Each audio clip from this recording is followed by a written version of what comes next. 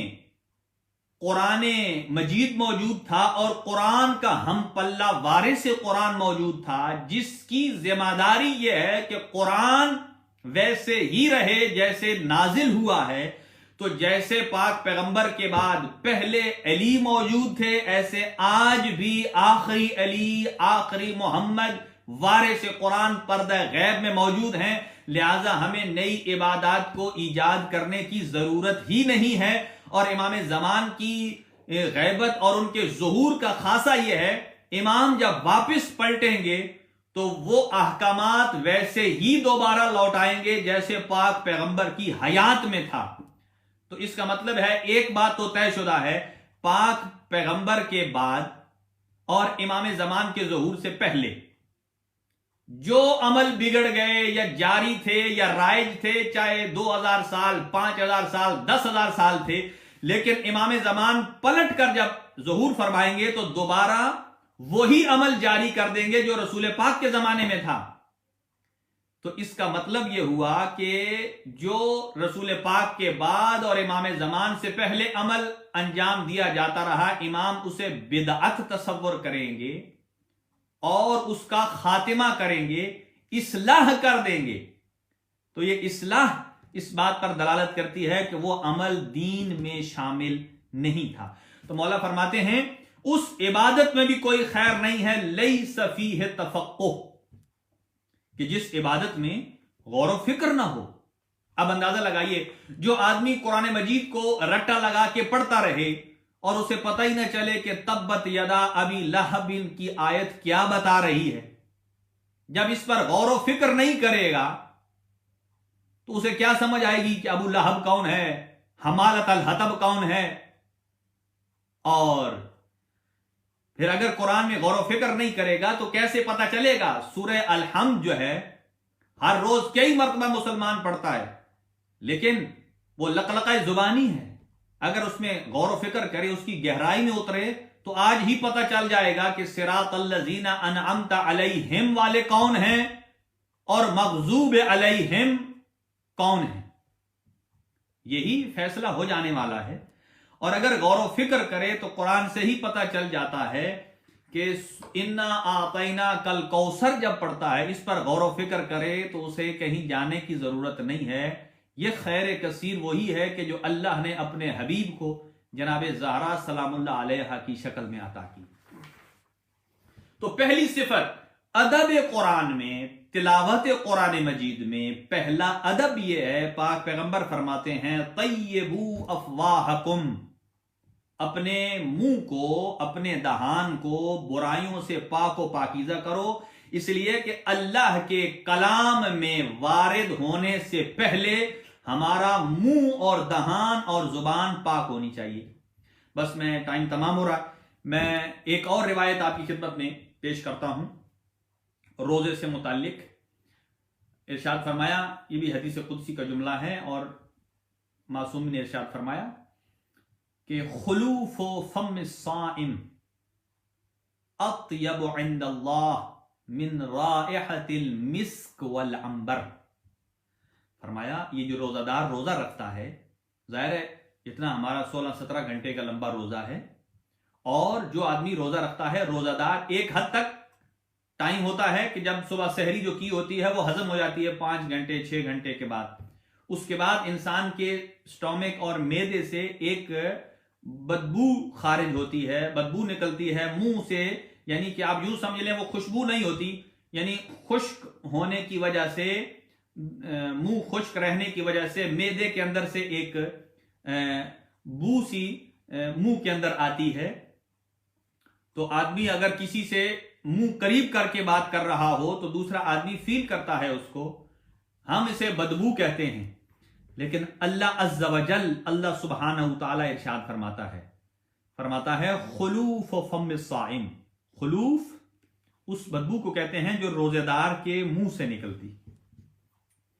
فرمایا روزے دار کے منہ سے نکلنے والی بدبو اطیب عند اللہ من رائحۃ المسک والعنبر. فرمایا اے بندے خدا، تیرے منہ سے نکلنے والی بدبو کو مخلوق بدبو کہہ رہی ہے، لیکن چونکہ اس کا منبع روزہ ہے، عبادت الہی ہے،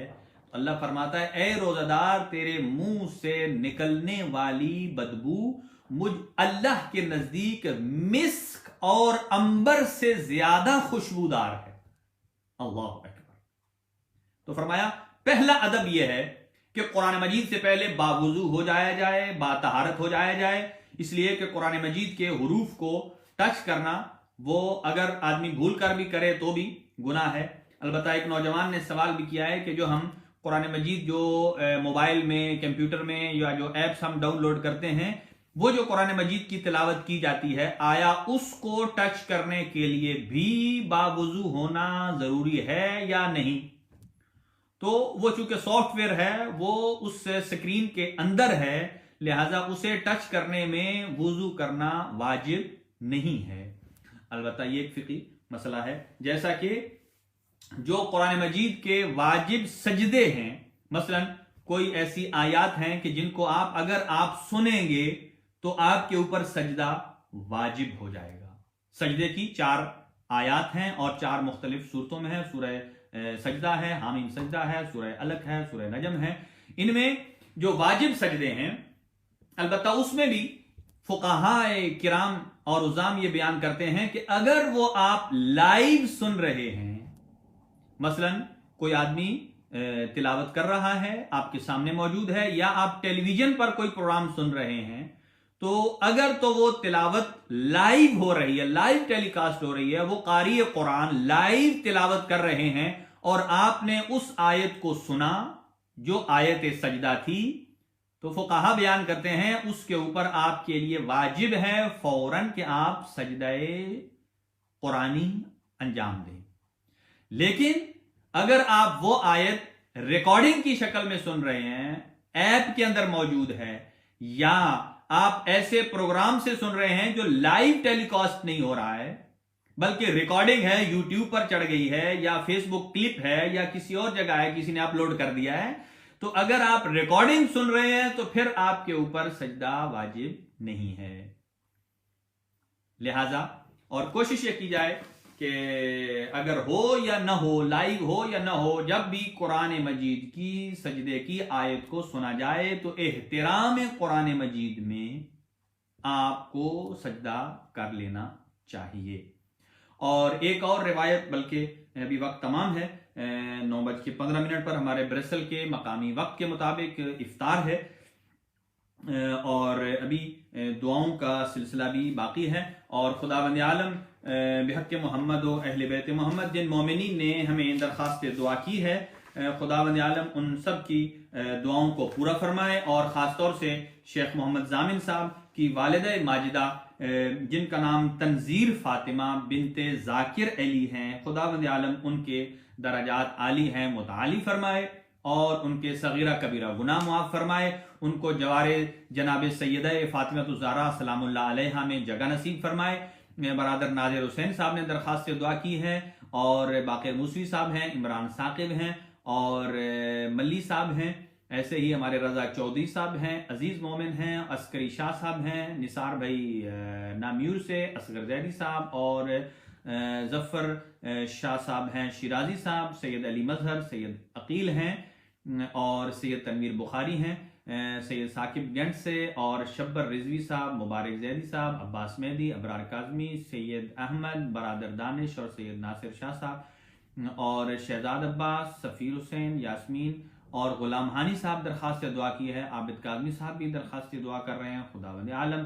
ظہیر نقوی صاحب، شمیم زیدی، اور مریض جو ہیں نایاب فاطمہ، طیبہ کاظمی پاکستان میں، کنیز فاطمہ اور سید گلباز شاہ، ان کو شفائے کامل و عاجل عطا فرمائے، اور مدیحہ حیدر ہیں، اور سید علی احمد ہیں، سید تاثیر ہیں، محمد تقی غوری صاحب ہیں، محمد عبداللہ غوری ہیں، اور جو ہیں سید تاثیر ہیں، ایسے ہی علی غوری ہیں، خود صغیر غوری، مہدی عباس صاحب ہیں، چودھری نثار حیدر صاحب ہیں، اور ایسے ہی ثاقب سید ہیں، اخضر کاظم صاحب ہیں، زینب حسین ہیں، اور ارشد رضا صاحب ہیں، اور بچہ سید زین ہیں، اور سید حسنین ہیں، وجاہت حسین صاحب ہیں، اور اختر شوکت صاحب بیمار ہیں، درخواست دعا کی ہے، تہمین بخاری صاحب ہیں، اور واصف حسین صاحب ہیں، خداوند عالم ان کی جملہ دینی شرعی حاجات پوری فرمائے۔ محبوب حسین صاحب اور قاسم علی کینیڈا سے ہیں، صابر حسین میاں والی سے ہیں پاکستان میں، اور آسٹریلیا سے ایک مومنہ ہیں، برادر شجاع اسپین سے ہیں، اور سلطان جعفری عطر کاظمی ہالینڈ سے ہیں، اور برادر محمد باقر بھی ہالینڈ سے ہیں، جمال حسین صاحب ہیں، اور اخضر کاظم صاحب، اور ایلیا رضا صاحب ہیں، اور اظہر غوری صاحب ہیں اٹلی سے، اور ایسے ہی جناب سمیرہ عباس ہیں، اور برادر عباس سید جابر عباس ہیں، اور سید کیس ہمدانی صاحب ہیں، اور اس کے ساتھ ساتھ علی مسعود صاحب ہیں پیرس سے، اور ایک بچہ بیمار ہے، برادر احمد صاحب مووی میکر، جعفری صاحب کی ہمشیرہ نبیل جعفر اور حاجی آصف صاحب ہیں، اور ہمارے پڑوسی سید علی اور ان کی اہلیہ اور ان کی ساس صاحبہ، اور ایسے ہی ان کی فیملی کے سارے ممبران، سید حسن عسکری، اور ایسے ہی ایلیا رضا صاحب ہیں جو درخواست دعا کی ہیں، اور دیگر اطہر بھائی کی ہمشیرہ ہیں، بیمار ہیں، سید اطہر کاظمی ہالینڈ سے، اللہ ان کی فیملی کو آباد و شاد فرمائے۔ سید محسن عباس ہیں، سید محسن رضا ہیں، اٹلی سے ہیں، اور ایک سید زادہ اور ان کی بچی بیمار ہیں، اللہ ان کو شفائے کامل و عاجل عنایت فرمائے۔ ذوالفقار موسیٰ صاحب کو اللہ صحت دے اور ان کے والدین کی مغفرت فرمائے۔ ایسے ہی سید علی رضا بخاری صاحب، جو محمد حسین شاہ صاحب، رضوان روجی صاحب، توقیر شاہ صاحب، اللہ ان سب کو، منتظمین جتنے بھی ہیں ان کے اور ان کے اہل خانہ کو آباد و شاد فرمائے۔ سید ارشاد شاہ صاحب کو شفا عنایت فرمائے، اور ایک مومن مرتضیٰ حالی میں جو فوت ہوئے ہیں، اللہ ان کے درجات بلند فرمائے۔ اختر حیدری صاحب کو شفائے کامل و عاجل عنایت فرمائے۔ سید اختر حسین رضوی بیمار ہیں، اور جن جن حضرات نے ہمارے ذمہ اور درخواست دعا لگائی ہے، کوئی نام اگر ذہن سے نکل گیا ہو تو معافی چاہتے ہیں۔ سید غضنفر بخاری صاحب، ان کی اہلیہ سید علم الہدیٰ، سید ذاکر حسین مرحوم، سید اجاز حسین مرحوم، اور سید شبیر حسین مرحوم، اور سید علی دہر، اور سید میسم، خداوند عالم ان سب کو اپنی حفظ و امان میں رکھے، اور خداوند عالم اس کرونا وائرس کو جلد از جلد تمام فرمائے، اور انشاءاللہ کل ٹھیک 8 بجے انشاءاللہ علوم قرآن کے ساتھ، آج مقدمہ ہم نے آداب قرآن بیان کیے ہیں، انشاءاللہ کل بھی مقصد نزول قرآن اور انشاءاللہ علوم قرآن سے متعلق ہمارے یہ گفتگو کا سلسلہ جاری اور ساری رہے گا۔ دعا ہے خداوند عالم آپ کے دینی دنیاوی تمام شرعی حاجات کو پورا فرمائے، مال و رزق میں برکت عطا فرمائے، اور اپنا بہت بہت خیال رکھیے۔ خداوند عالم بحق محمد و اہل بیت محمد جو اس کرونا وائرس میں بیمار ہیں ان کو جلد از جلد شفائے کامل و عاجل عطا فرمائے، اور اس کو پوری انسانیت کو اس سے محفوظ اور مامون فرمائے۔ زہرا رضوی صاحب نے درخواست دعا کی ہے، اور خدا سید فضل رضوی صاحب کو شفائے کامل و عاجل عطا فرمائے۔ ایسے ہی مبارک زیدی صاحب اور دیگر مہدی عباس صاحب نے، مہدی برادران، اور آپ سے اجازت چاہوں گا۔ وآخر دعوانا ان الحمد للہ رب العالمین۔ انشاءاللہ کل تک کے لیے آپ سے اجازت ہے۔ وعلیکم السلام ورحمۃ اللہ وبرکاتہ۔